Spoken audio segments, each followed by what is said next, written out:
With my 35 years of experience, our team at US Asset Management can deliver professional investment management, financial planning to help you target your goals, and even specialized divorce financial analysis if you need it. We are here to help you make better decisions with your money.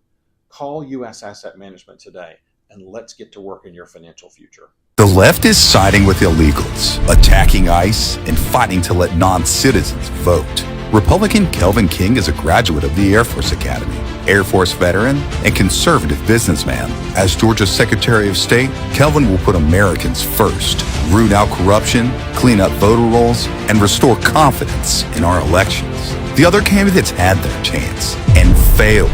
Republican Kelvin King for Secretary of State, leadership Georgia voters can trust. Pro-Trump warrior Steve Gooch won't just cut property taxes in Georgia. He'll throw them straight in the wood chipper. Senior citizens on fixed income shouldn't be forced from their homes. Neither should veterans who have served our country and fought for our freedoms. And neither should anyone else for that matter. Frankly, these crazy property taxes are un-American. I'll tear them to shreds. We'll make home ownership great again. Steve Gooch for Lieutenant Governor. Toughest tax cutter Georgia's ever seen. Do you already have your investments with Fidelity? I'm David Cross with US Asset Management. Did you know that you can assign your investment management to my team and put my 35 years of experience to work for you? You simply assign us as your investment manager and you keep the same username and password. Professional management, and you get to work with someone who shares your values. Call US Asset Management today and put us to work for you.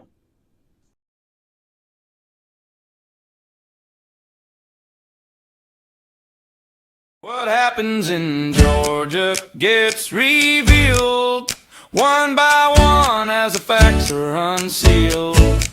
From the pit comes what they don't want you to see. When the daily nugget of truth is dropped with your host, BKP. And we're back. Yes, we're back. I'm your host, BKP. And you're watching BKP Politics on voiceofruralamerica.com. Oh, it's good to be back. It is Friday. We're going to get this podcast out about 5:30, 6 o'clock tonight. Give you a good weekend read. We know early voting has already started. A lot of you may vote Saturday. We hope that you will take this video. It's very important what we're doing today. It pertains to maybe you making a decision on who you want to vote for. So we'd like to ask everyone to get this video out for people that are going to go vote on Saturday. And we're in the middle of early voting. It's May 1st.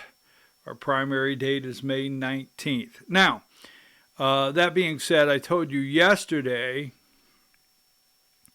that we were going to talk about redistricting. And I'm going to put that into here in just a moment. Because I want to lay something out. Because since the launch in February of the Rick Jackson campaign for governor in Georgia, I have spent hours on the phone, hours reading, hours researching. I mean, the show I'm about to do, I probably have 12 hours in. And because I cannot put my finger on the why. And I watched everything through this campaign, all the way through this campaign with Rick Jackson. And as I've said to you multiple times, there's not one time you've heard me say, I endorse Burt Jones. There's not one time you've heard me say, go vote for Burt Jones. You don't hear that on this program. But when Rick Jackson came out, it wasn't as though, excuse me, I've watched candidates run against other candidates. I've watched candidates attack other candidates. But when Rick Jackson came out, he went from not just running against Burt Jones, attacking Burt Jones, he went to DEFCON 1, destroy Burt Jones. So that has always had me question why this guy is out to destroy Burt Jones. So we've always asked why, what if, any campaign in Georgia, I don't know the rest of the lower 48, but any campaigns in Georgia, you always have to look at who may be behind this. You always have to question that. And then there is, does Rick Jackson really want to be the governor? Does he really want to be the governor? So I have, though that with many other questions, I have went around and around, thinking, reading, studying, discussing, and putting out multiple podcasts, which you can see on Vora, V-O-R-A, at BKP Politics on our Substack channel. So it leads me to this. There's a couple things that are gray areas, and I know people don't like me to report gray areas. There's a couple places where we connect the dots, and there's a couple places where, you know, we feel or we do know something is a fact, all right? So we're going to put all that together, and that equals politics, right? When you put all that together, what do you got? Politics. But here's what we're going to get to. I've come to the conclusion, and I mean, conclusion is a finality, right? I've come to the conclusion that Donald Trump and Burt Jones caused Rick Jackson's investment not to pay off. One more time. Ready? I've come to the conclusion that Donald Trump and Burt Jones caused Rick Jackson's investment not to pay off. Now, who do you think that is? And what do you think has happened here? And why do you think Rick Jackson's in the race? Because you're going to have to stay to the end on this one, because every single piece is part of the puzzle. Now, let's get started. So, I have said over and over, right? Rick Jackson, I have also come to the conclusion, all right, that Rick Jackson is a complete, not 85%, not 90%. This is me. I've come to the conclusion he is a complete President Trump fraud. He is completely a President Trump supporting fraud with what I have researched. That's what I come to. And I'm going to explain that to you today. And second, there's only one Donald Trump endorsed candidate, and that's Burt Jones. Now, here recently, many of you, some of us, have been upset with President Trump's endorsements. And I get it. This one is different. This one, and I will show you, is what I call the Trump Real Deal endorsement. President Trump backs Burt Jones. Now, we're going to prove to you that, first of all, I told you yesterday this, and I'm going to also continue to prove Rick Jackson has people writing things for him. It's always to stimulate emotion, get you to feel a certain way, but it always proves Rick Jackson himself does not know what he's talking about. So redistricting. I told you this, and we're not going to put any time into it. I was going to do a segment on redistricting, but Governor Brian Kemp said no, he's not calling a special session to draw new congressional lines for the May 19th primary. So it's not happening in Georgia. I never thought it would happen in Georgia. I never thought it would. The Louisiana Supreme Court ruling, Brian Kemp rules out canceling primary using new maps in 2026. Governor Brian Kemp made it clear Friday, that's today, he wouldn't cancel Georgia's May 19th primary or rush to impose new political maps on this year's elections after the Supreme Court weakened the key pillar of the Voting Rights Act. Now, that's Louisiana. The ruling is on a Louisiana case. Supreme Court decisions have national implications, but so the Supreme Court decision does affect every state. It affects the United States. That's why it's called Supreme. But that being said, we are casting votes, and Brian Kemp's not about to spoil the votes. Millions have been spent in campaigns in certain districts, and he's not about to do that because, one, there would be an enormous amount of lawsuits with election interference. And trust me, it would be a disaster. So I never thought, this is one time I'm not going to go and attack Governor Kemp. Now, piece by piece, we're going to prove to you the Jackson campaign doesn't know what they're talking about and don't really, well, we're going to get to the investment. Rick Jackson, he's trying to recover his investment, is he? Okay, question there. Now, Republican governor candidate Rick Jackson calls for an immediate session to redraw lines. There is no time to waste. Georgia must act now and ensure secure elections for Georgia and counter the Democrats' national assault on our elections. Now, somebody wrote that for Rick Jackson. We know that because Rick Jackson is not on board. He is called what happened in 2020. What is he called it? Ridiculous, and I forget what else he's called it. But Rick Jackson has never said, hey, it was a stolen election in Georgia.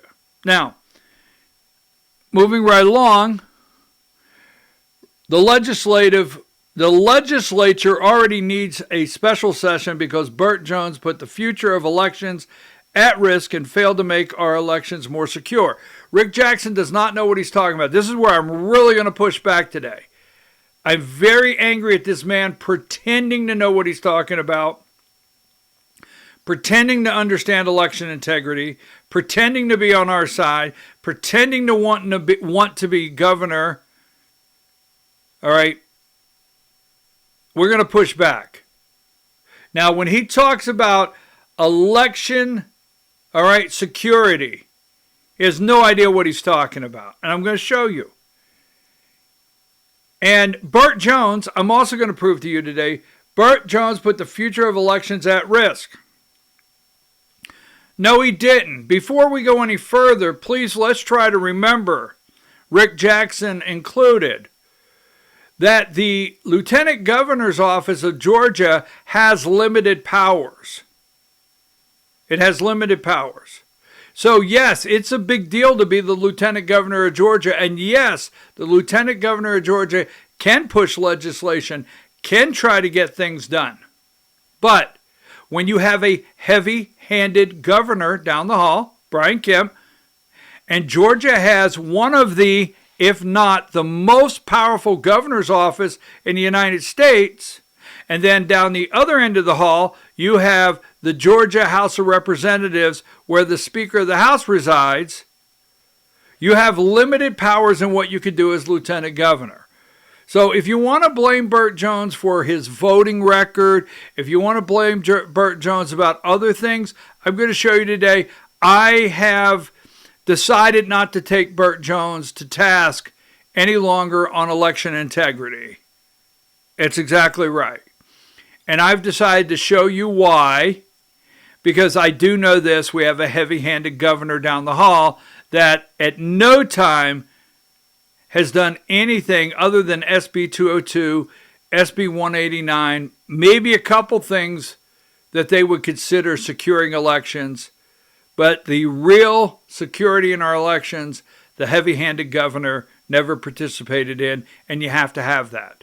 So if Burt Jones moves over to the governor's office, the powers are enormous, and what he may want to really do, we'll show you today, he can get done. So, moving right along. Democrats nationally are trying to redistrict their way back to power, and what happened in Virginia is just the tip of the spear. There is no time to waste. Georgia must act now to ensure secure elections in Georgia and counter the Democrats' national assault on our elections. Well, I find it interesting that all of a sudden he can start saying elections. But he's not on your side and he's not on my side. All right? Find it interesting. He can all of a sudden say elections. Now, so keep that in mind because we're going to come back to that momentarily. This is his 47,000 square foot estate. The guest house has a 3-car garage. The guest house itself. 47,000 square foot, right, estate. Now, I did not get a picture, but why would he leave this to go downtown? Downtown. To live in the governor's mansion. Why would he do that? I mean, I'm not saying the governor's mansion is a shabby place to be, but trust me, the Georgia governor's mansion is not this right here. Why would he leave that? Okay, now I'm gonna tie some things together today. This is his office at the 130 million, something like that, corporate office. This is his custom-built desk, his view in the corner office. Why would he leave this? And this is his corporate office alone is a palace surrounding him. Why would he leave that? If you could just go to the board and check off why. Why? Because he really has a passion for foster care? Why? Because he knows what it's like to be hungry? Why? Because he heard a widow cry about their property tax and could lose their home? I know this. He can do a lot of good with that $50 million plus that he's spending. So why does he want to leave that? Keep in mind, all right? Here's another aerial view. Right there, okay? That is the 47,000 square foot. Now, when he got into the race, because there's only one Trump-endorsed candidate, he has tried to manipulate, and for the most part, this is not an attack, okay? And do not take it this way. I had a dear friend call me from South Georgia, I think it was South Georgia yesterday, that is 87 years young. All right? 87 years young. Just an amazing guy. We talked for 30 minutes. Guy's just packed with wisdom. So this is not an attack. But if you know the voter base, senior citizens are probably the largest voting bloc in the primary. And Rick Jackson has focused, because they have all the research done, and he has focused, and his primary goal is everything he can do to manipulate seniors. Right? He doesn't say he's going to make tuition cheaper. He has not focused on issues that really affect families. He hasn't focused on issues that really affect young people, people of color, whatever. No, seniors. He has spent the majority of his time manipulating seniors. Taxes, property taxes, giving you your money back. And one of the biggies, trying to get you to believe that he really supports Donald Trump, and him and Donald Trump are on the same page. I will look at you and tell you there's nothing about this man that supports Donald Trump. I feel, my personal opinion, I feel he loathes Donald Trump. He dislikes Donald Trump, has no use for Donald Trump, right? That's what I gather, and I'll show you why. Now, there's only one Trump supporter in the race. There's only one Trump supporter in the race, and there's only one person, candidate, endorsed in the race, and that's Burt Jones. This show is not a Burt Jones ad. This is research. I'm going to show you who took the arrows, not Rick Jackson. I'm going to show you who took the attack, not Rick Jackson. Rick Jackson was nowhere to be found. I'm going to show you who went through the fire on this side as a Trump supporter and is endorsed by President Trump. The only one, and that's Burt Jones. Rick Jackson's not endorsed by President Trump, and he's not a Trump supporter. And I'm going to show you. You keep saying, I'm going to show you. Now, he's went around and he's done everything to try to manipulate people to think he is with Donald Trump. His campaign is the low of the low. I mean, if you have a piece of carpet, his campaign could get under the carpet and crawl.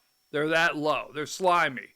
Now, this guy is tearful. This guy talks about his faith. This guy talks about church. While all the time, he is as slimy a politician I've ever met. Now, moving right along. Here's another one. We're just going to roll through these, right? Because he has published so many of these. Here's another one. Welcome to Georgia, President Trump.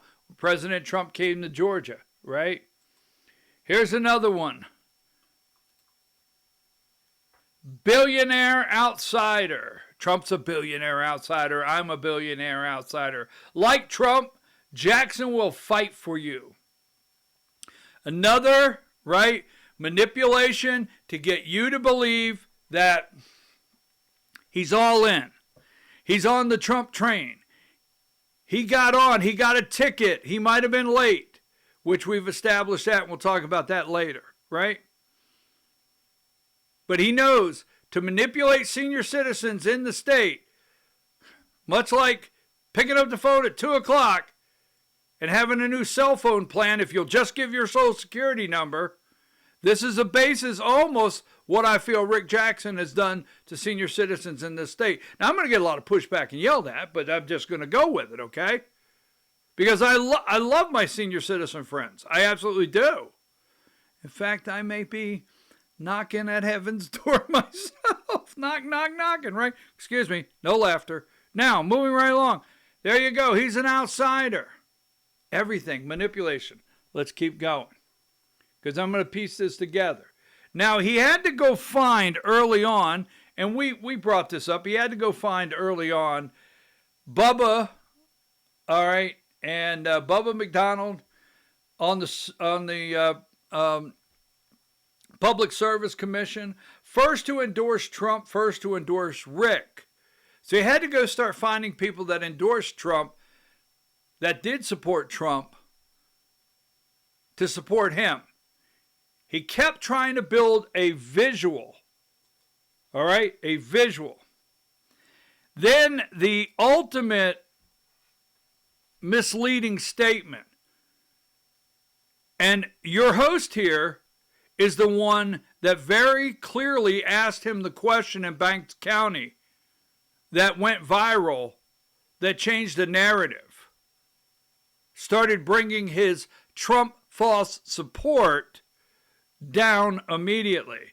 You remember, I sent President Trump's political organization $1 million because he doesn't play by cartel by the cartel's rules, and he wins over and over. He sent President Trump $1 million, all right, December 25th, 2025, long after he was elected and inaugurated. Also, President Trump said donations after he won don't count, and he sent that money, right, while all of his other investments failed. Do you realize, do you think about this? This is going to be big. I don't know if you're ready for this, you're right? Think about it. Get ready. Do you realize Trump caused every Rick Jackson political investment to fail? Ready? Trump caused every Rick Jackson political investment to fail. Trump caused his Mitt Romney investment. No, his Jeb Bush. Sorry, correction. Trump caused his Jeb Bush investment to fail. Trump caused his Nikki Haley investment to fail. Trump caused his other investment to fail. We'll get there in a minute. And Rick Jackson does not feel Donald Trump did the right thing in 2020. He thinks Donald Trump, he did not quote this, you cannot find this, but everything leads to Rick Jackson thinks Donald Trump should have shut up, shook hands with Joe Biden, and went to Mar-a-Lago. Everything points to that. Because again, every single political investment, got it, that Rick Jackson has made, Donald Trump caused to fail. Ready?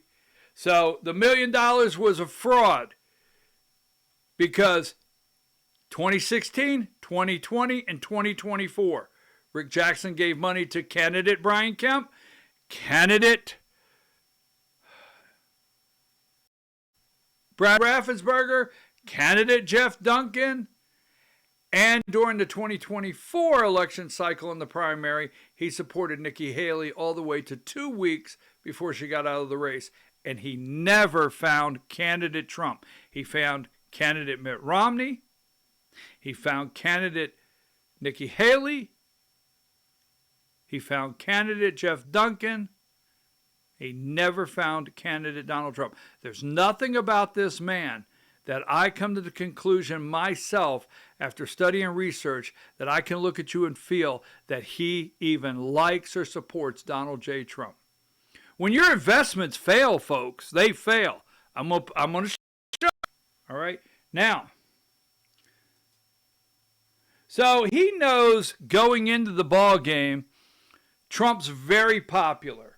Now, this says Trump has 86% approval rating. And even recently, I think it was April 28th.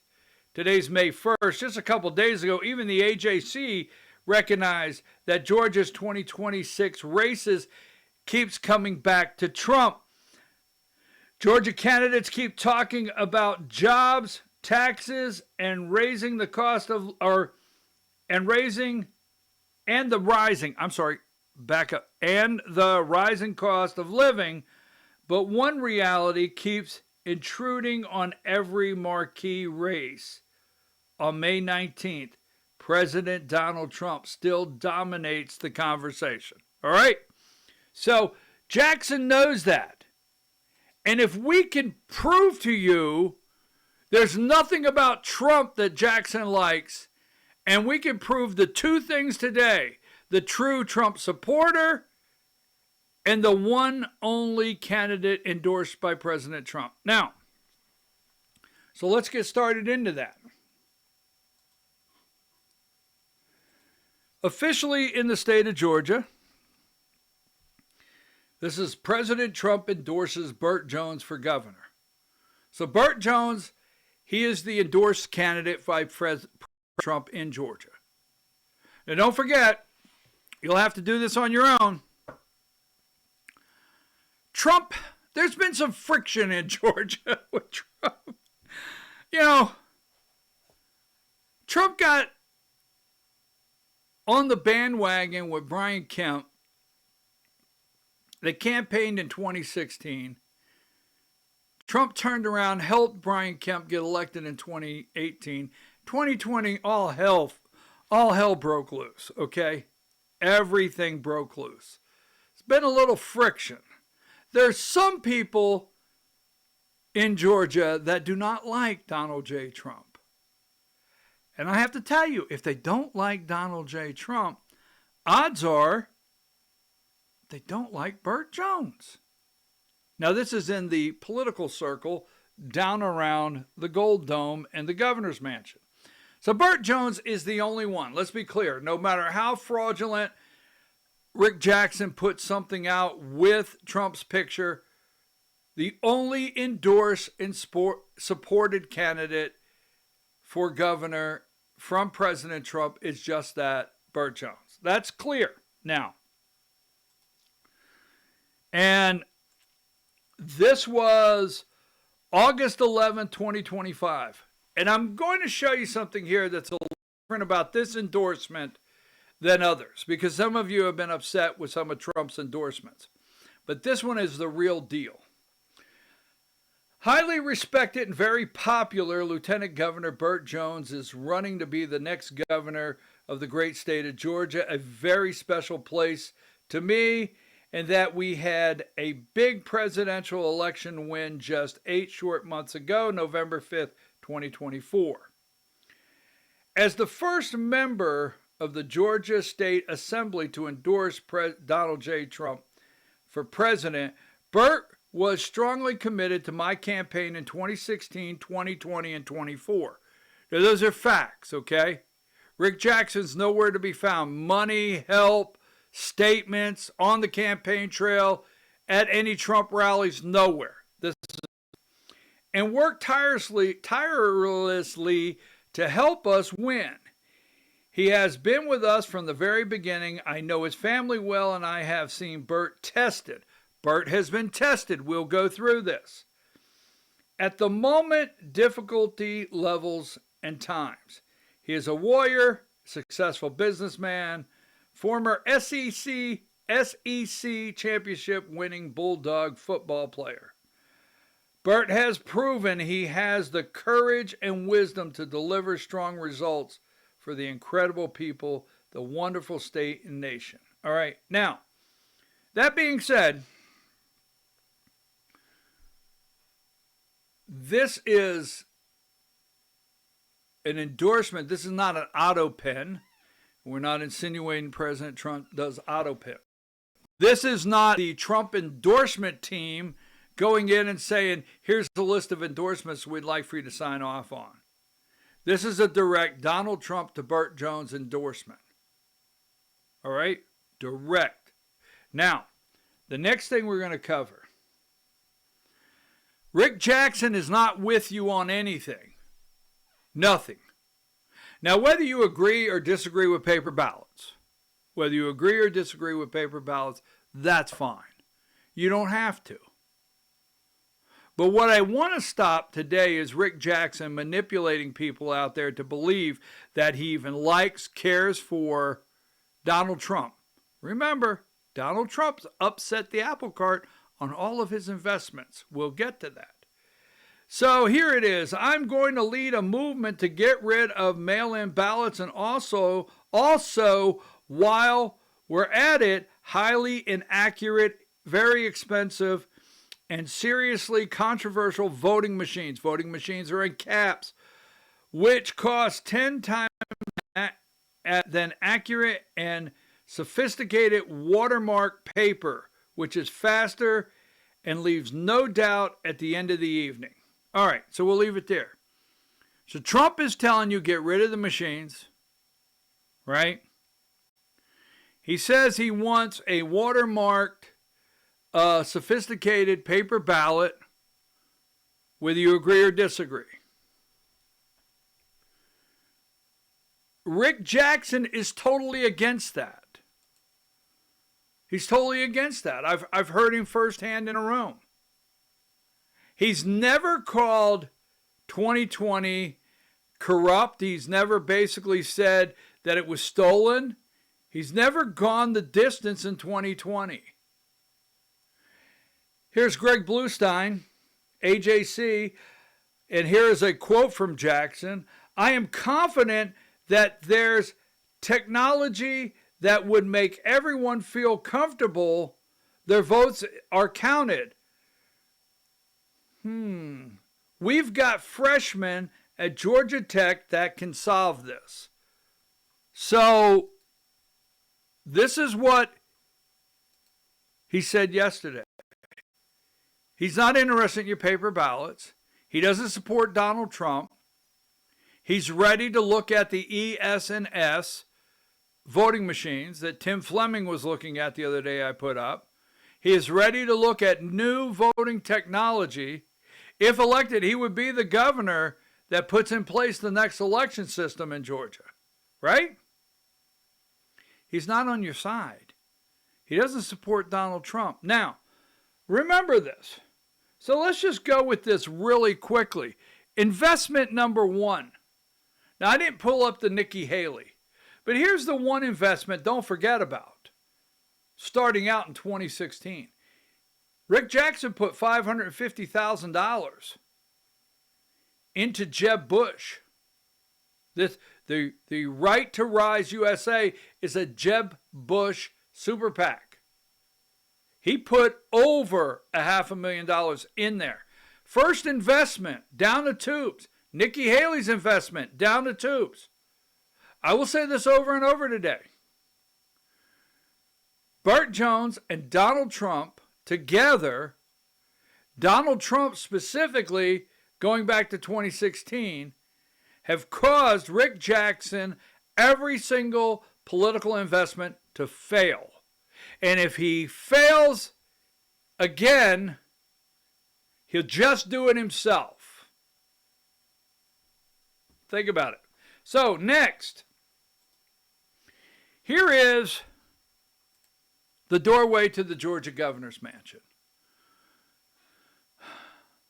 So what is tied together that they do not want Burt Jones in that governor's mansion or governor's office in Georgia?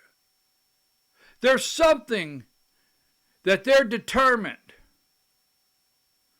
that Burt Jones will not go in that governor's office. It's almost like, I won't get it, but don't think you'll get in that office. Now, here it is. Here is the office of the governor of the state of Georgia. And keep in mind, there's a group of people that they are absolutely determined that Burt Jones will not get in that office. And he will not be governor. They're not campaigning against Burt Jones. They're not running negative ads against Burt Jones. They're trying to destroy Burt Jones. We're gonna take one step at a time. Now, our first one we're going to go into, right? They are determined. I'm going to show you why. Don't jump the gun. They are determined that Burt Jones will not get that office. Determined. Now, what I'm going to say to you is very controversial, obviously coming from me, right? You see, if Rick Jackson doesn't win and a Democrat wins, think about this. If Rick Jackson is the nominee and a Democrat wins, it doesn't change Rick Jackson's life. He goes back to that office. He goes back to that 7,000 square foot mansion. You do realize some of Rick Jackson's most profitable times, Joe Biden was in office. That's right. So, let me tell you, if Rick Jackson does not win, he goes back, and if a Democrat wins, he has lost nothing. And here's the interesting thing is there's people all over the state taking a picture with Rick Jackson as though you think he cares. as though if he loses, he's going to remember you in Statesboro. He's going to remember you in Calhoun. He's going to remember you in Dawsonville. He's going to remember you in Clayton, Mineral Bluff, Ellijay. If this guy loses and goes back, it's not as though he's going to remember you. And I'm going to go out on a limb. It's not as though he's going to shed a tear. And it's definitely not as though life will change for him. You see, he can upset and destroy this apple cart. Because, see, the next governor gets redistricting. The next governor gets to pick our next election system. Now, here's where I'm going to go with Brian and Marty Kemp. There's a lot of speculation that Brian Kemp might run against Raphael Warnock. I put that on the low end. There's other speculation that Brian Kemp might run for president or try to be a VP pick. Yeah, I'm not for sure, maybe, right? But keep this in mind, the Georgia Constitution only allows him to run and serve 2 consecutive terms. It's not a term limit, it's 2 consecutive terms. You do realize if the Kemps go to Athens and take a break and get a job in the college system or whatever you hear rumors of, Brian and Marty could always come back to the most powerful governor's office in the nation and run for office after a Democrat as though they're saving us. Oh, yes, he can. Georgia Constitution allows it. Now, moving right along. So why do I have their picture up? I'm going to show you. They are one set. And now we're going to go in the other because there's friction in paradise. And the reason I put Marty and Brian, because we all know in the state of Georgia, if Marty Kemp says no, Brian Kemp says, you heard her. Bottom line. That's how it works. Now here's the second one. Geoff Duncan. Geoff Duncan. You see, this is a major Rick Jackson investment here, right? Geoff Duncan.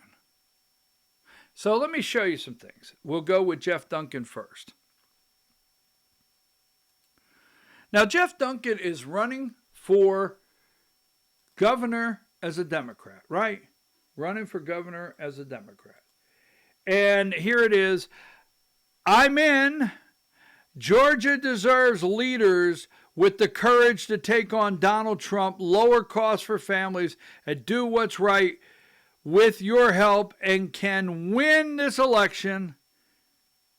And I'll proudly serve as Georgia's Democratic governor. Now, according to polling, Keisha Lance Bottoms may be the nominee. Okay? According to polling. And according to polling, Geoff Duncan's not going to cross that finish line and be the Democrat nominee. But you have to always stop and think.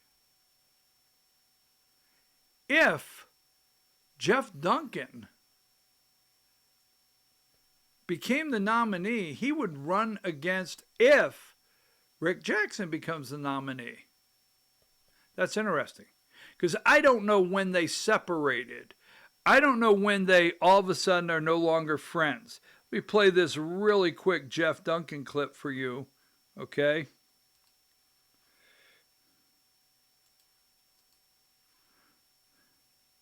Hang on here.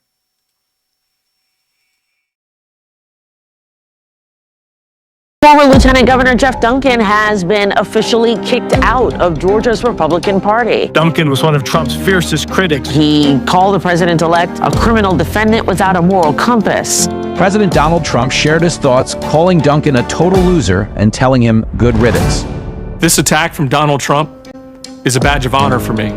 It means I'm doing something right. I'm Geoff Duncan. I've never wavered in taking on Trump. So Georgia Republicans threw me out of their party. I was leaving anyway. Now I'm running for governor as a proud Democrat to focus on what matters most to Georgians, helping moms who can't go back to work because of skyrocketing childcare costs, parents forced to now choose between buying medicine or feeding their kids, and supporting scared families one pink slip away from losing their homes and their way of life. I'm running for governor to put Georgians in the best position to once again love their neighbors and to make Georgia the front line of democracy and a backstop against extremism. We need to push back and we need to win. Okay, now keep something in mind. Are you ready? That's a Rick Jackson investment. That's a Rick Jackson investment. Right? Geoff Duncan is a Rick Jackson investment. I will venture to say that, you see, let me say this, and I'll develop this comment a little later. You do understand that Geoff Duncan ran for lieutenant governor in 2018. Brian Kemp ran for governor in 2018. Now, what Republicans in Georgia feel the national progression, the national chain of command, they like to see that lieutenant governor elevated. So what you got to always remember, think about this, you'll have to process this comment. Burt Jones, ready?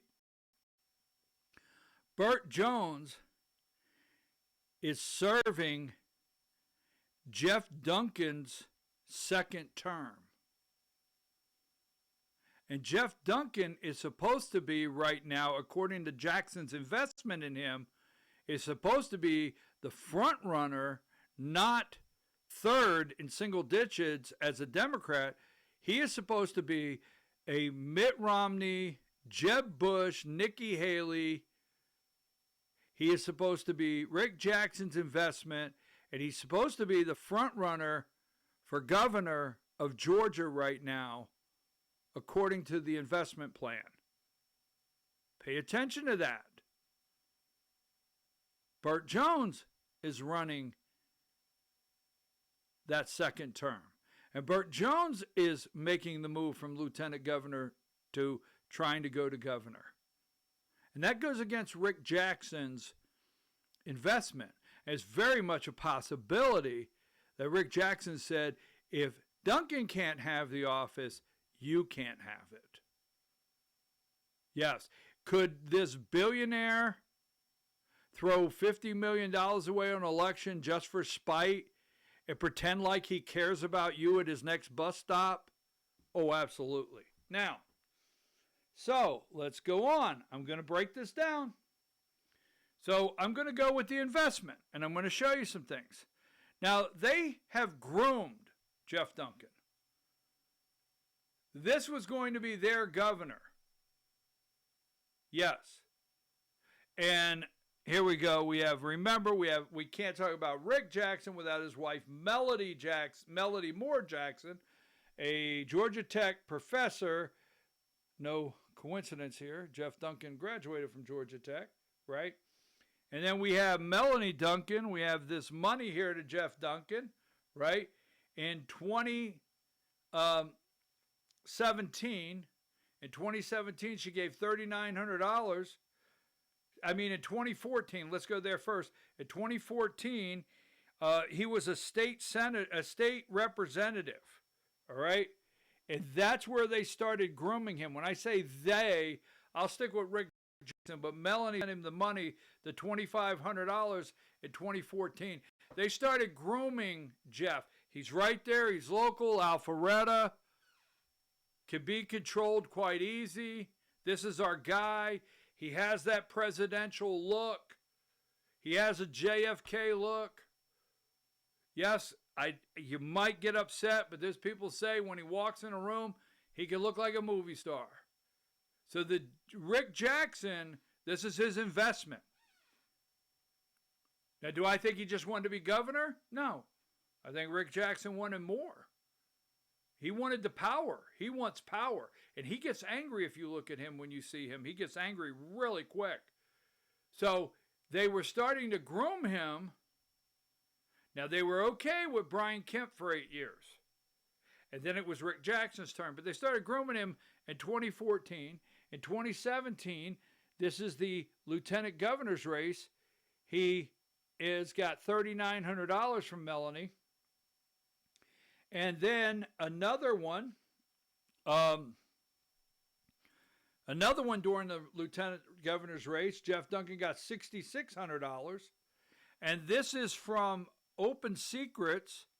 Open Secrets says Jackson Healthcare gave Geoff Duncan $68,400 total, $51,300 from Jackson Healthcare, and $17,100 listed under Jackson Healthcare, both in 2017 during his lieutenant governor run. All right? So, this is a major investment. This is Rick Jackson's investment. You got to understand. Donald Trump caused him to lose his over $500,000 investment with Jeb Bush. Now he's got Geoff Duncan. This is not going to happen again, right? So, don't forget. So, this is the public money they gave. So, in the lieutenant governor's race, Geoff Duncan ran against a state senator, happened to be the Senate pro tem, David Schaefer. So, David Schaefer's running for lieutenant governor, right? And he's running against Geoff Duncan. They go into a runoff. Now, Jackson has all this money, 2017 invested. Melody's got all this money invested in him being lieutenant governor. This is their investment. It has to pay off. So from this point on, we've never been able to attach what I'm about to say to Rick Jackson, but it just seems like dark money gets really close to Jackson. It does. It just seems like something happens with dark money and Jackson is, well, there's Rick Jackson. Did you do it? I got nothing to do with it. But it's supporting your candidate. Well, that's good for me. What? So that being said, remember this. There was a runoff in that lieutenant governor's race. Yes, there was a major super PAC and independent expenditure committee that played a crucial role for supporting Geoff Duncan and attacking his opponent during his 2018 run for lieutenant governor of Georgia. The name of the super PAC was Hometown Freedom Action Network. Now, many of you out there that know me, this is going to play right into what I tell you. You got to quit saying election integrity if you don't fix all the stools, all the legs of the stool. Let's do it again. You can't fix election integrity if you don't go after every leg on the stool. Period. And campaign finance and dark money and shell companies have to be stopped. We can't pin this to Rick Jackson, but it gets my sniffer up. Now, it was Hometown Freedom Action Network.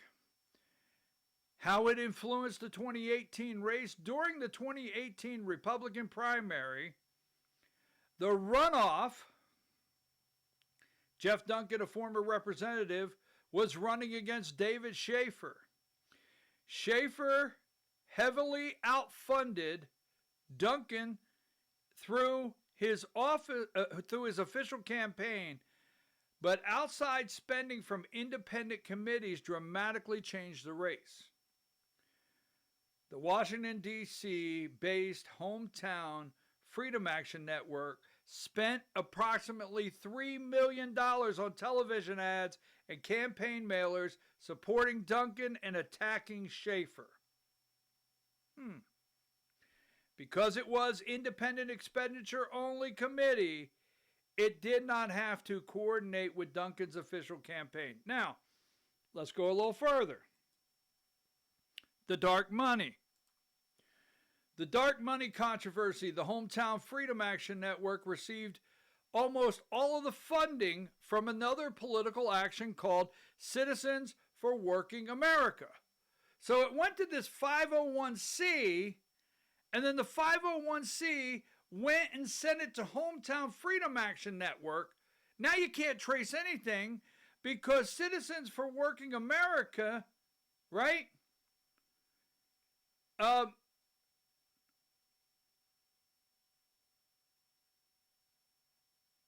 It's untraceable dark money. The millions of dollars spent by the super PAC was largely credited by political analysts with helping Duncan close the polling gap, leading his expectational narrow victory over Schaefer in July 2018. All right.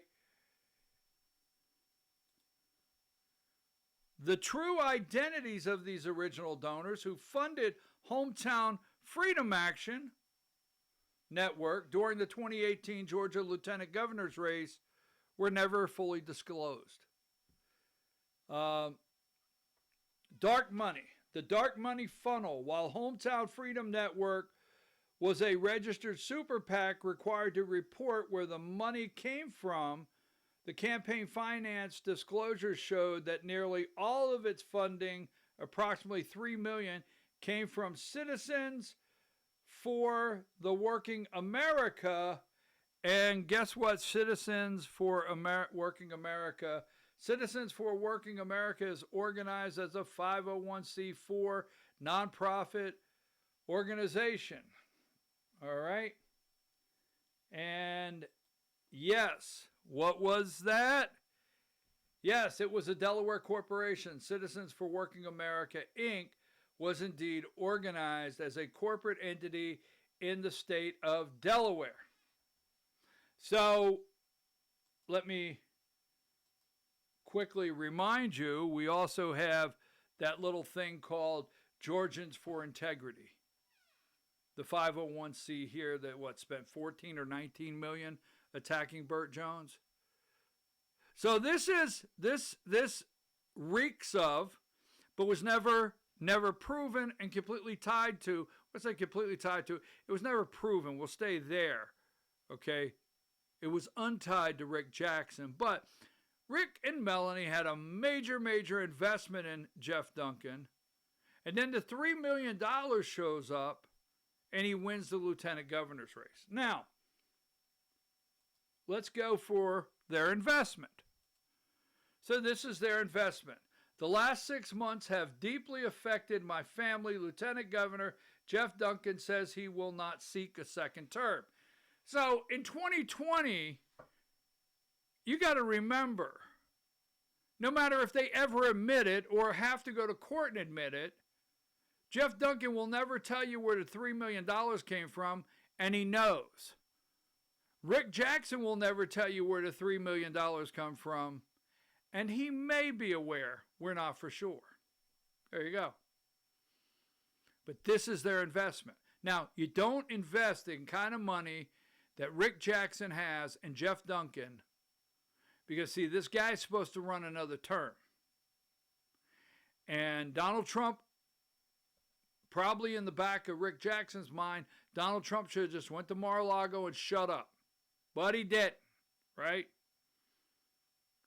So you'll never convince me that this did not make Rick Jackson very angry.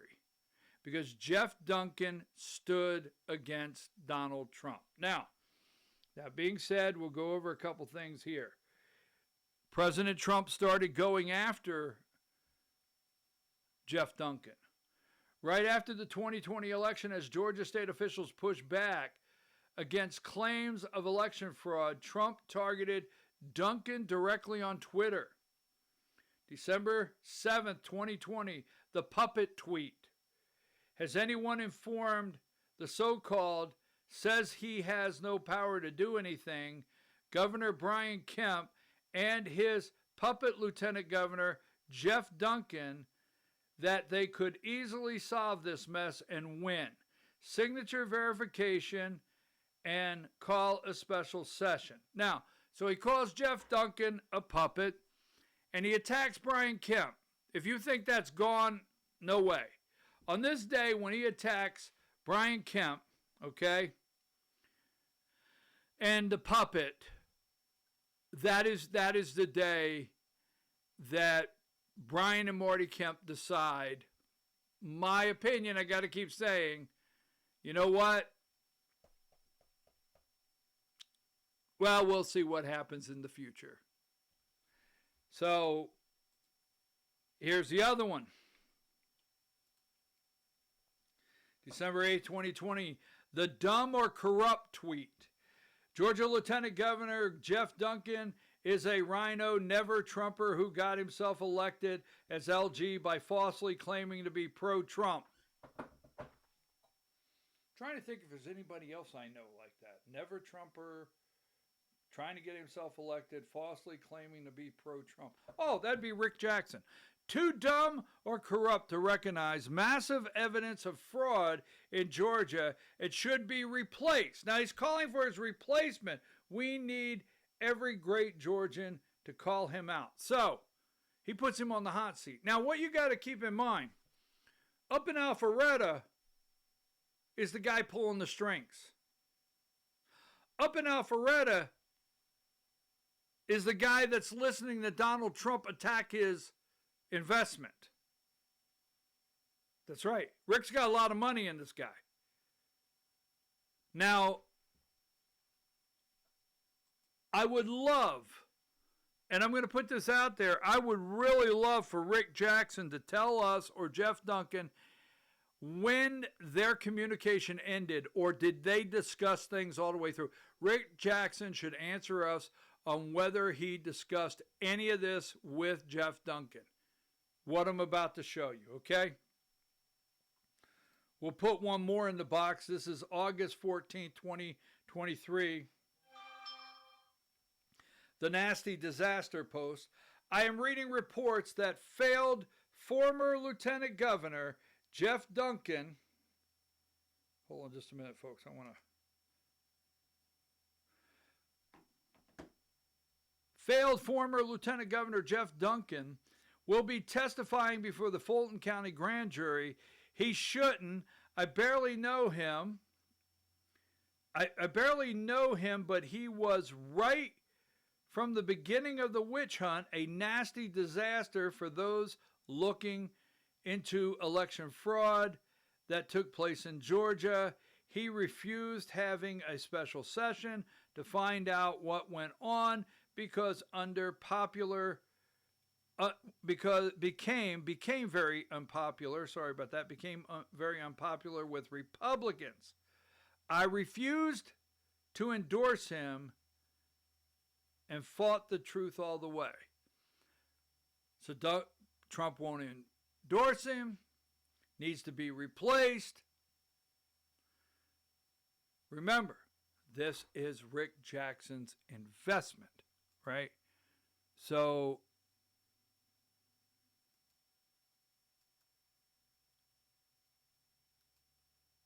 yeah, that's it. Okay, so now we'll get back to the Kemps.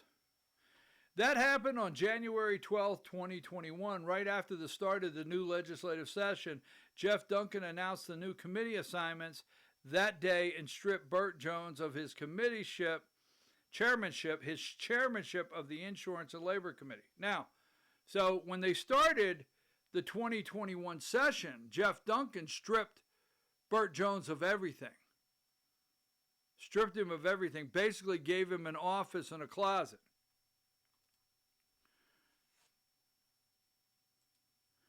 May 17, 2021, that's when Georgia Lieutenant Governor put out a statement saying he wouldn't run for a second term. So when he puts this statement out, I'm not running for a second term. That's the day Rick Jackson's investment is gone. It's gone. I will tell you right then is when I think he started thinking to myself, he started thinking, I'll get them. We'll see what happens, but I'll figure something out here. Now, here's what I think I'll do, just thinking out loud. I'll help Nikki Haley. You'll not get reelected in 2024. So, moving right along. August 10th, 2021, that's when the state senator Burt Jones officially launched his campaign for lieutenant governor. He put out the announcement right after Geoff Duncan said he wouldn't run again. So now is where Burt Jones, after being attacked, after having all his chairmanship for committees stripped, after going through this fire and getting into it with Donald Trump, getting into it, not with Donald Trump, Burt Jones getting into it with Governor Kemp and Geoff Duncan, we'll read later. He's now launching a campaign for what they think should be Geoff Duncan's second term. Are you follow me? This right here, steam's coming out of Rick Jackson's ears. Steam's coming out of their ears.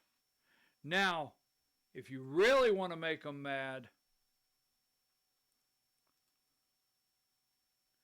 September 2nd, 2021, so about 3 weeks after Burt announced his run on August 10th, Trump endorsed both Burt Jones for lieutenant governor and Herschel Walker for Senate on the same day.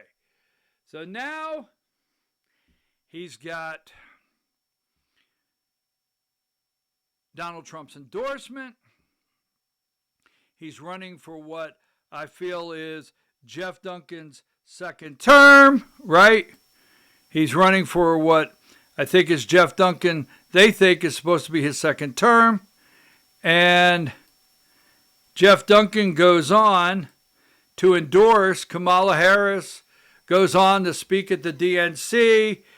And on August 5th, 2025, that's when former Georgia Governor Geoff Duncan, often called Jeff,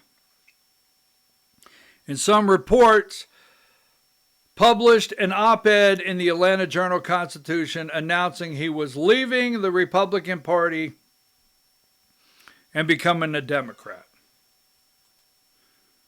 So, first and foremost, keep in mind that Geoff Duncan, right,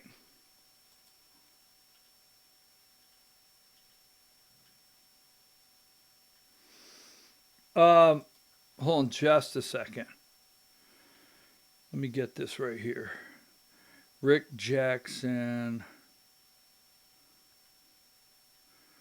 I got a folder for Rick Jackson research. There was one other thing I wanted to throw in there that I don't want to leave out.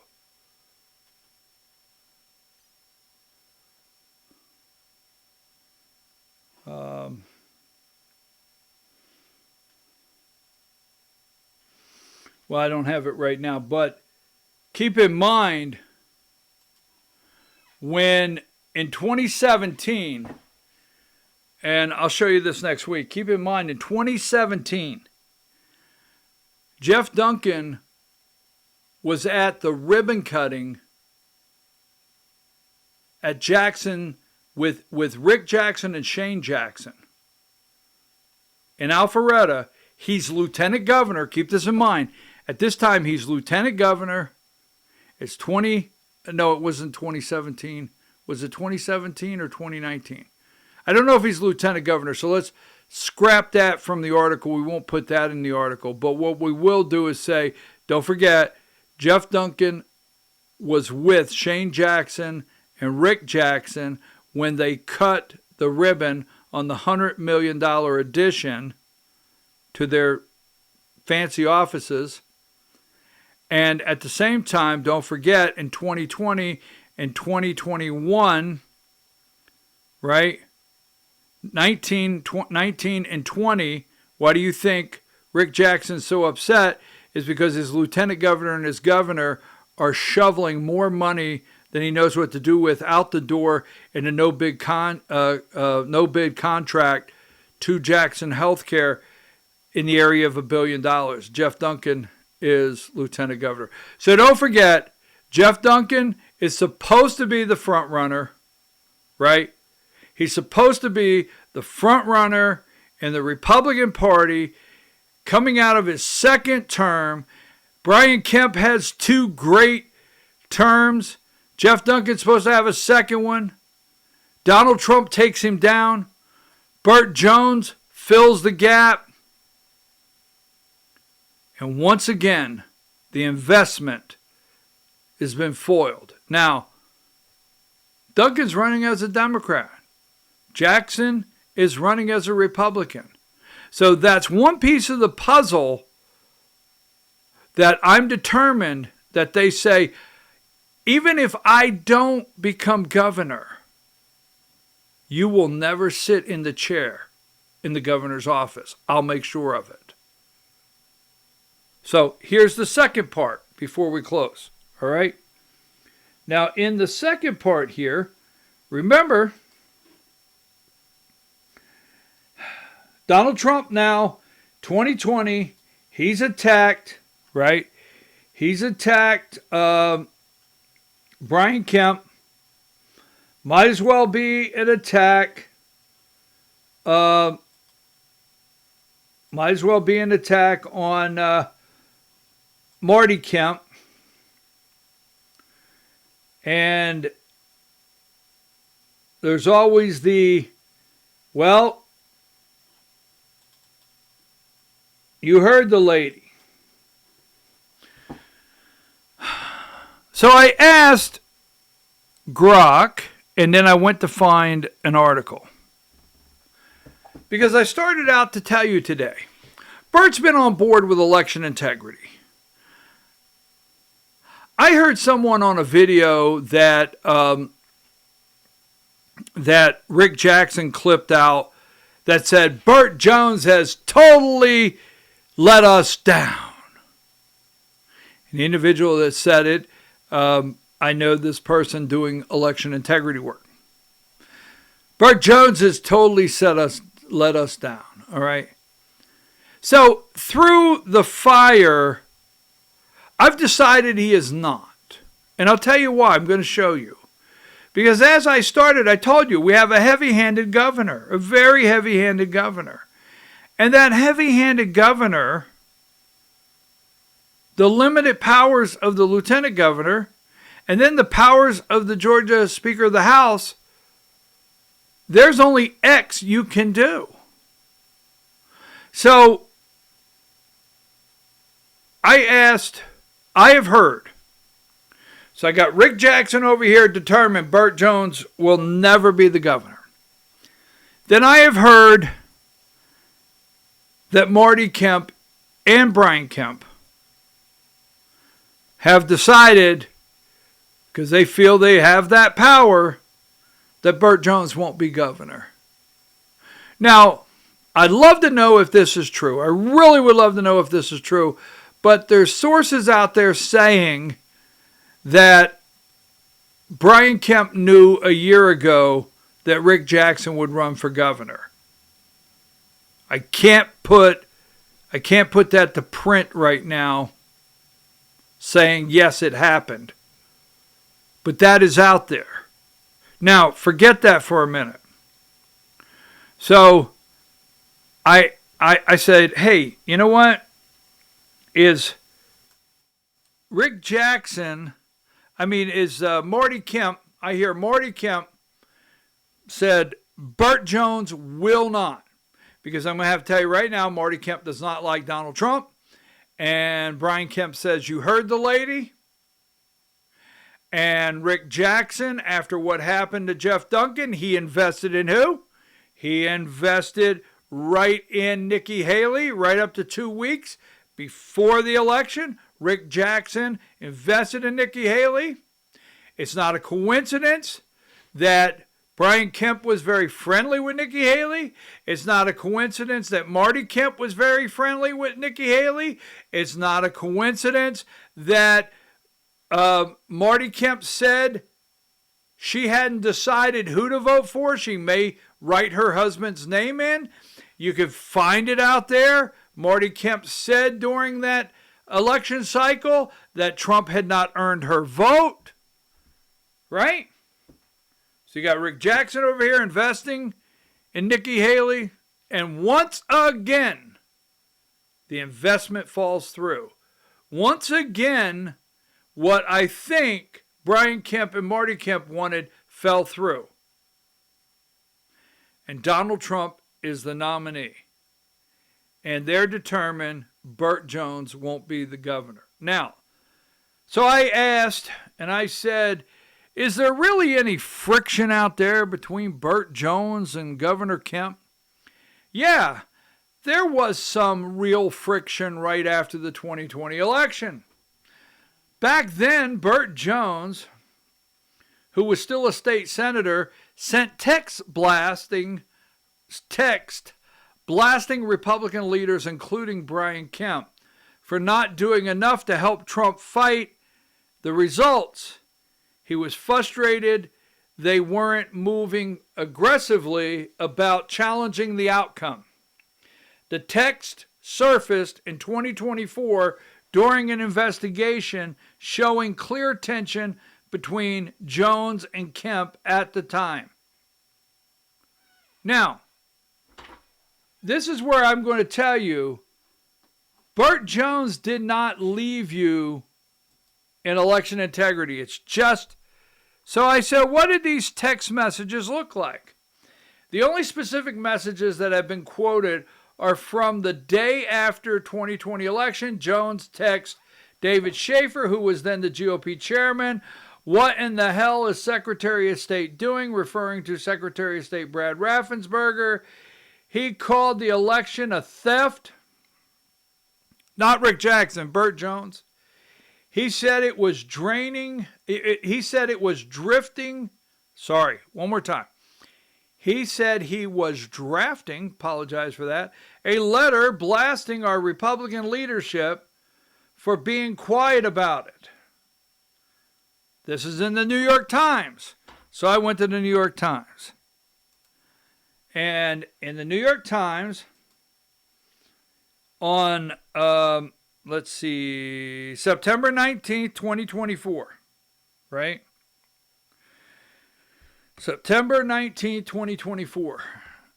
Top Georgia Republican texts highlight the party's deep divide on Trump. Messages sent by Lieutenant Governor Burt Jones of Georgia, a Trump ally, show the state party's leadership fractured in real time after the 2020 election. And I'm going to drift through this here.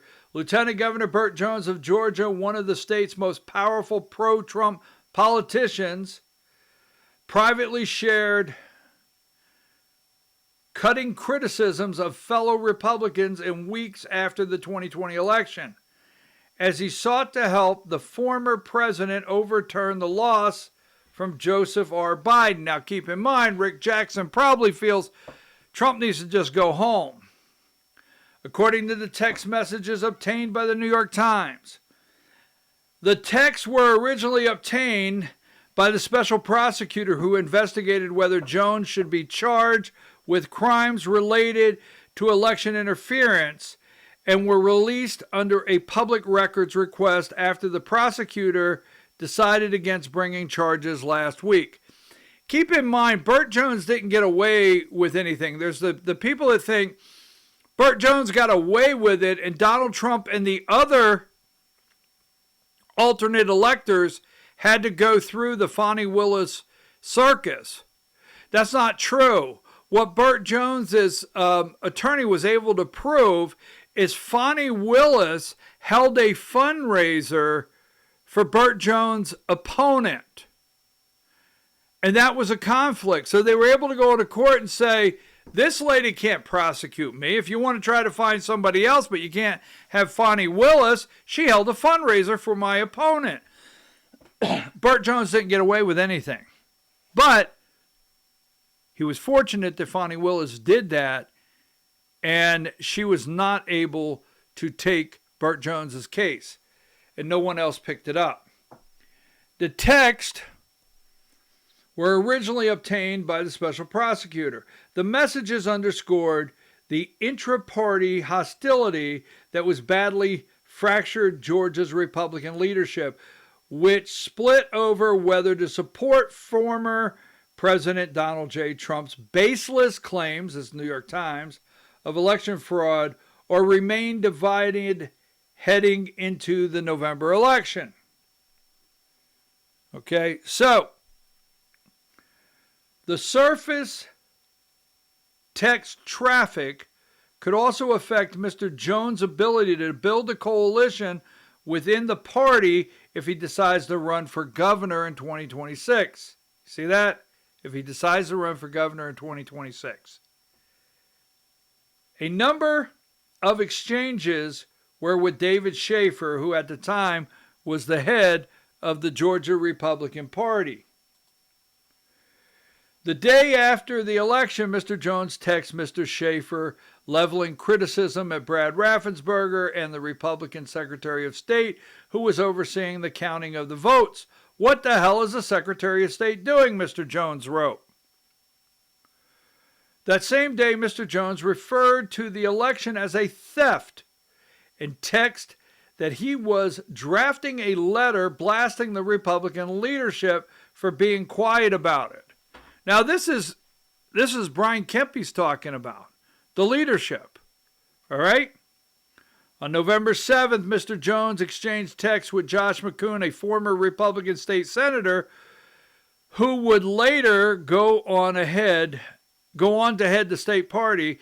Mr. McCoon shared ideals for legislation that would restrict some forms of voting, apparently in the interest of combating voter fraud.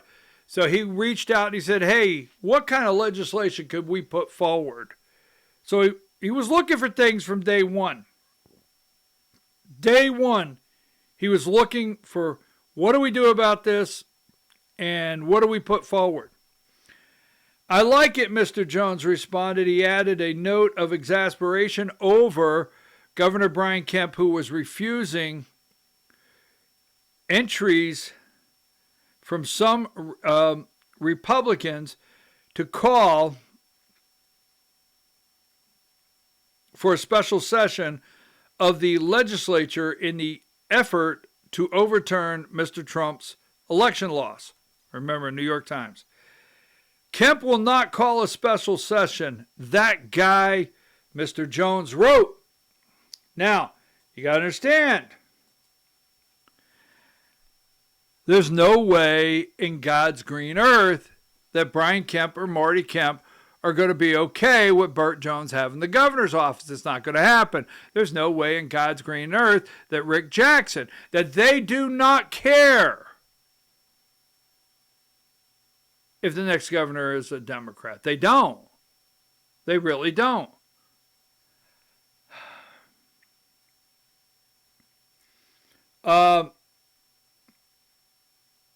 Let's see. That's the same one. Hold on just a second.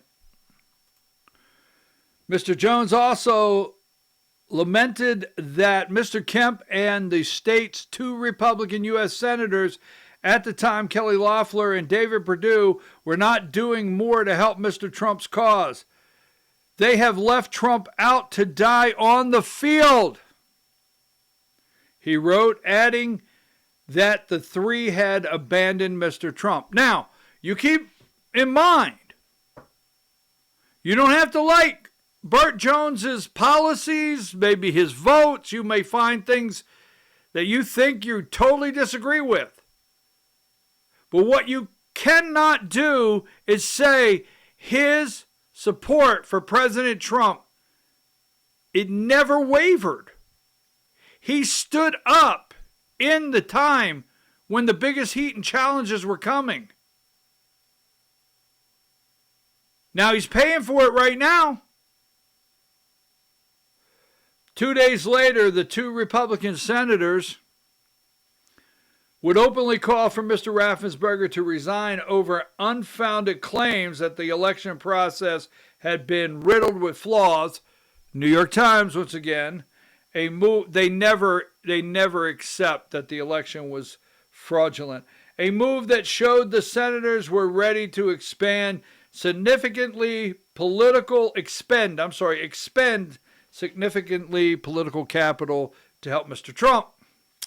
In a statement on Thursday, Mr. Jones, who served as one of the 6 not fake electors, I have to correct the new alternate electors, for Mr. Trump, called a recent criminal investigation for him a charade that has been a massive waste of taxpayer dollars.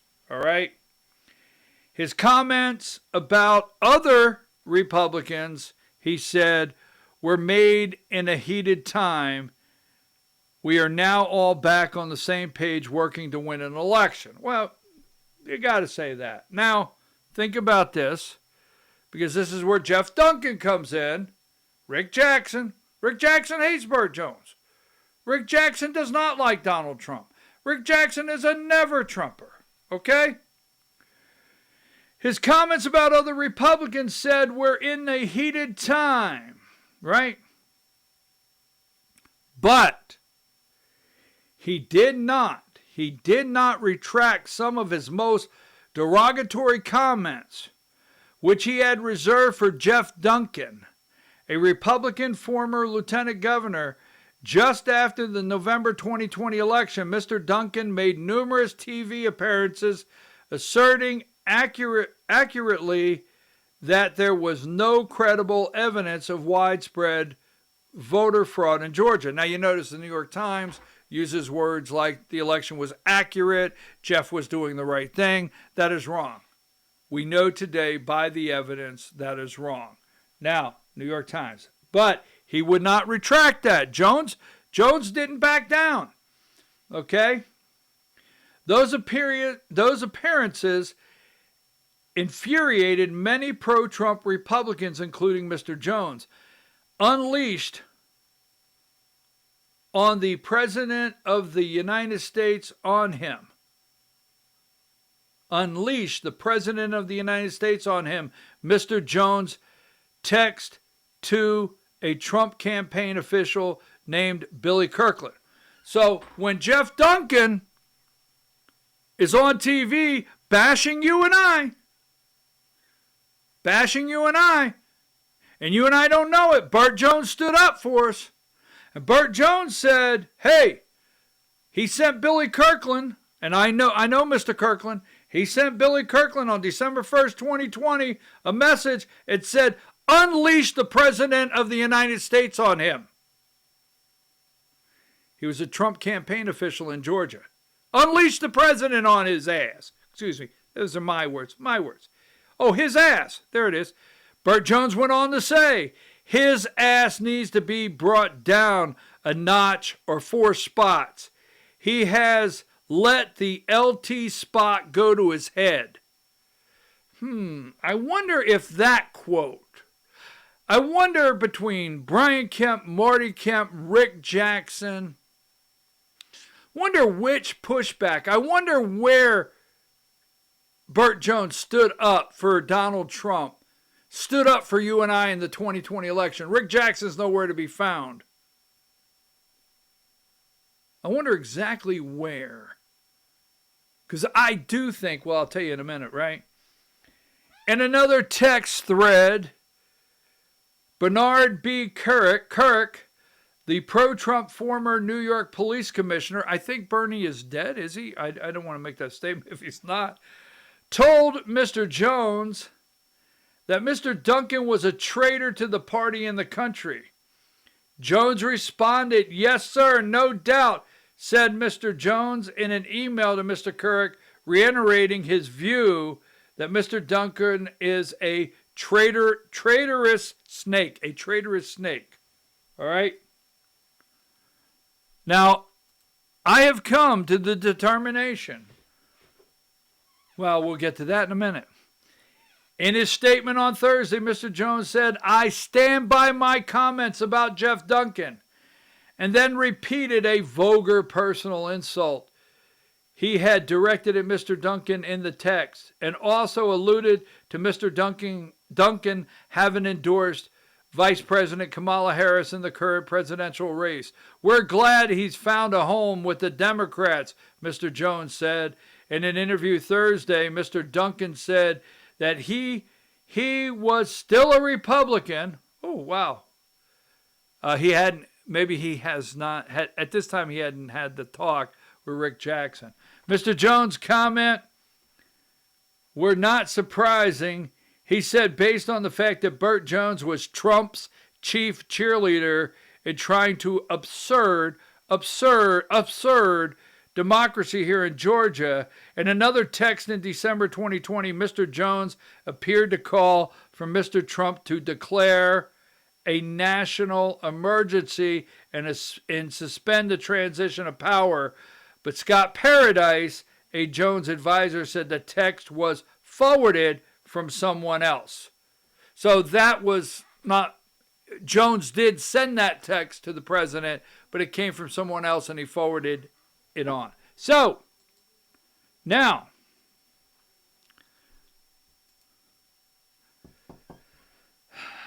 you know, what are we up to here? The debate fallout, right? Rick Jackson looks down. He never looks at you. Rick Jackson reads the index cards that are prepared from his multi-million-dollar team that he put together.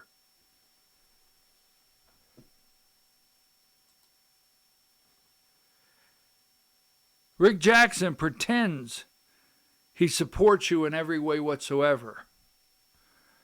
I don't care if you're Muslim or Mongolian, Rick Jackson said. You don't have the right to force your culture on our country. And then there was this one here. Remember this?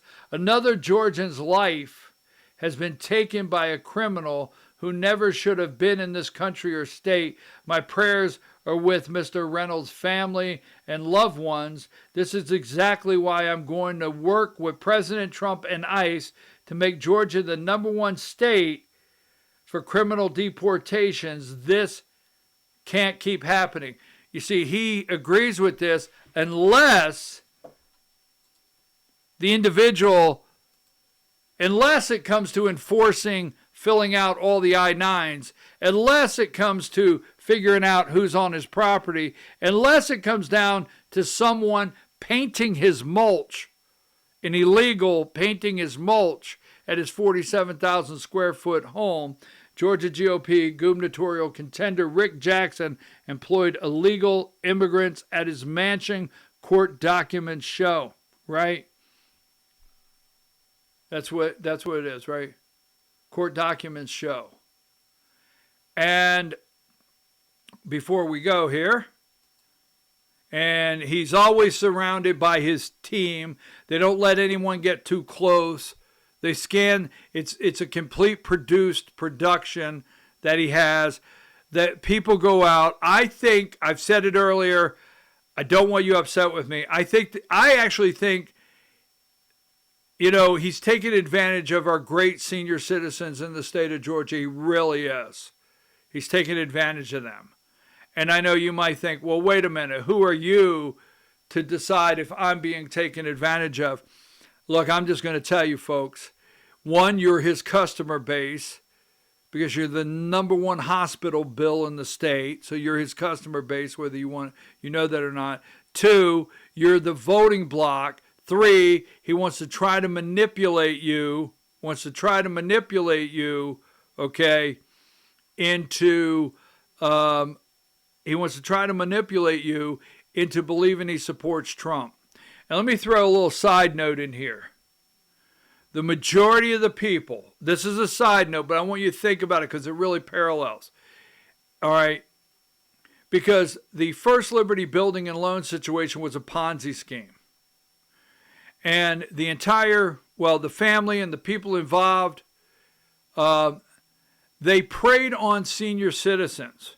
The report from the receiver and the report from the Secretary of State's office of Georgia shows that the majority of the people that were taken advantage of were senior citizens, basically 65 to 92 years old, mostly in their 70s. And they were manipulated that they were Trump supporters, Christians, right, conservatives, and they were taken advantage of. And some people have said, well, if you were dumb enough, and that really makes me very, very angry. I've heard people say, if you were dumb enough to give them your money. No, I have to just tell you this. Some people, they have their faculties. And some people, 70, 72, so sorry, things start decreasing, and it's not a negative. We love you very much. We love our senior citizens. But it angers me and turns my ears red if I think a charlatan, is that the proper word, or a medicine man on the back of a bus that's selling you a tonic, and his name's Rick Jackson, that if you drink the tonic, your taxes will go down. If you drink the Rick Jackson tonic, you know, your property taxes will be ended. If you drink the tonic, you'll get a bundle of money back, right? So I don't know on the Rick Jackson bus if he's giving out magic beans, a tonic, what he's doing. But it's completely, in my assessment, reviewing this, totally fraudulent. So let me wrap up. You see, Rick Jackson said he's running for office. And I'll get you a boatload of your money back or I won't run again. Rick Jackson. So there's two things about this statement that I'm going to close with. I keep hearing if he does not do X, he won't run again. Is he only running once? Is he only going to serve once? Who's going to run the office? What's his team look like? We know Chris Carr, the Attorney General, that's polling about 3 to 4 to 5%, somewhere in that area, depending on what poll you look at, is basically auditioning for a job with Rick Jackson this week. That being said, I'll get you a boatload of your money back. And I just think, what if we switch that around? What if really Rick Jackson's trying to do is cover his losses, right? What if Rick Jackson is trying to get into the governor's office to get a boatload of his money back? And what do you think that money is? You remember, his investment failed for Jeb Bush over $500,000 due to Donald Trump. His investment failed on Geoff Duncan turning out to be the governor of Georgia based on Donald Trump. His investment failed with Nikki Haley opposing Donald Trump in 2024 based on his investment failed with Nikki Haley based on Donald Trump. Now, what he feels is supposed to be Geoff Duncan in the governor's office, and he could sit in Alpharetta or go over to Cumming in the 47,000 square foot home with someone painting his mulch. Maybe he wants the governor's office so he can get a boatload, maybe, of his money back. Right? So let's see what Geoff Duncan does. What happens if Geoff Duncan actually gets in a runoff or Geoff Duncan becomes the nominee? I don't think so. But we establish today as we close, like we started, we have proved to you if you have any question. We've told you can question Burt Jones's votes. You can question bills he put on the floor. You can question anything else.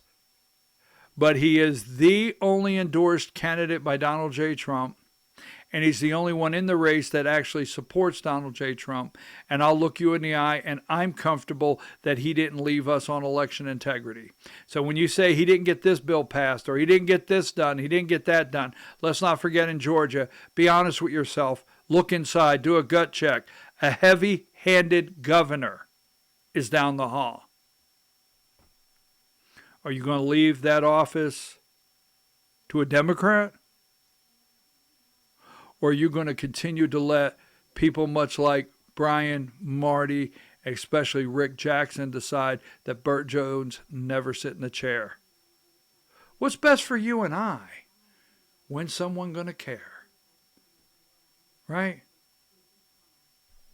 All right, folks. I am going to do another segment on some of Rick Jackson's campaign promises that are just, they can't be done. I'm going to do another segment, maybe a Sunday morning magazine type read. But today, I want to get this one out for early voting tomorrow. Don't forget. And, you know, I appreciate you. I know you've been telling all your friends about our, I know you've been telling all your friends, and I appreciate that. And don't forget, you can go everything, all of our research. You can go to our Substack, check it all out. Okay, Vora, V-O-R-A, at BKP Politics. And you know what? How have we been closing? We're going to take a brief break, and we'll be back soon.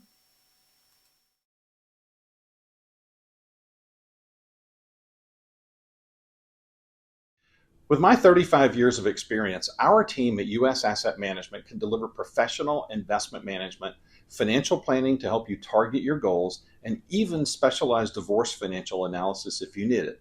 We are here to help you make better decisions with your money. Call U.S. Asset Management today, and let's get to work in your financial future. The left is siding with illegals, attacking ICE, and fighting to let non-citizens vote. Republican Kelvin King is a graduate of the Air Force Academy, Air Force veteran, and conservative businessman. As Georgia's Secretary of State, Kelvin will put Americans first, root out corruption, clean up voter rolls, and restore confidence in our elections. The other candidates had their chance and failed. Republican Kelvin King for Secretary of State, leadership Georgia voters can trust. Pro-Trump warrior Steve Gooch won't just cut property taxes in Georgia. He'll throw them straight in the wood chipper. Senior citizens on fixed income shouldn't be forced from their homes. Neither should veterans who have served our country and fought for our freedoms. And neither should anyone else for that matter. Frankly, these crazy property taxes are un-American. I'll tear them to shreds. We'll make home ownership great again. Steve Gooch for Lieutenant Governor, toughest tax cutter Georgia's ever seen. Do you already have your investments with Fidelity? I'm David Cross with U.S. Asset Management. Did you know that you can assign your investment management to my team and put my 35 years of experience to work for you? You simply assign us as your investment manager and you keep the same username and password. Professional management, and you get to work with someone who shares your values. Call U.S. Asset Management today and put us to work for you.